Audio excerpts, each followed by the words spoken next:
Welcome to the practical demonstration on polymerase chain reaction. All laboratory procedures were conducted at the Molecular Biology Laboratory at Spectrum Institute of Science and Technology.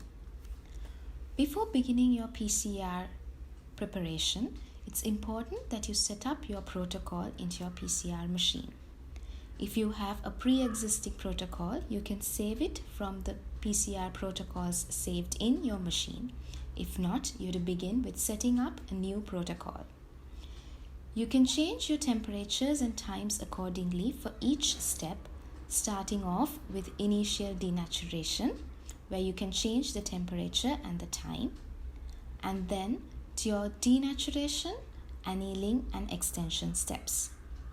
For each step, you can change the temperature and the time according to the protocol selected by you.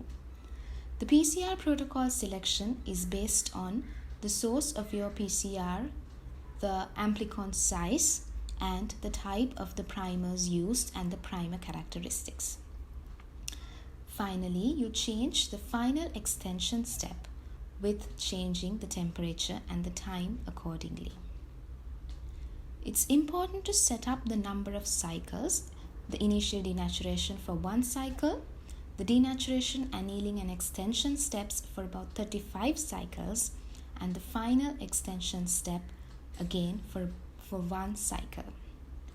Once the setup is set, it's important to set the final volume of your reaction mix, and if everything is fine, you can go to save your protocol.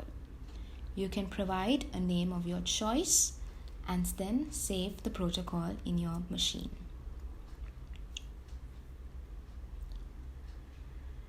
Once the protocol is saved, it's ready to run. Before you commence your PCR setup, it's important to make sure that you prepare your master mix. Your PCR master mix will contain the buffer, magnesium chloride, Taq polymerase, forward and reverse primers, DNTPs, your DNA, and PCR grade water. The volumes will be added accordingly, and it will be completed to a total volume of 25 microliters.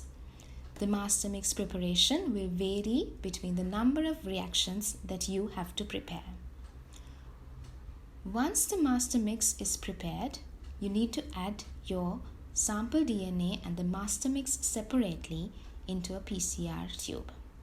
In this regard, you first add your DNA sample to your PCR tube.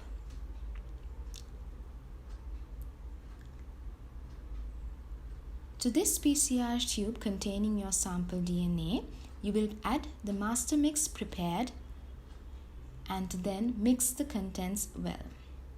This master mix shown in the video is colored, or it has a dye, which makes it easier during the gel run that is followed by Pcr procedure.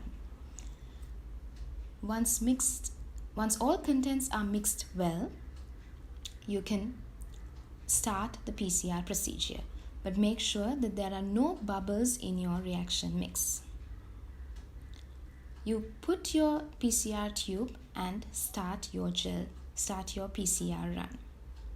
Once the PCR is completed, you can then run a gel with your PCR product to confirm and identify your PCR product. Thank you.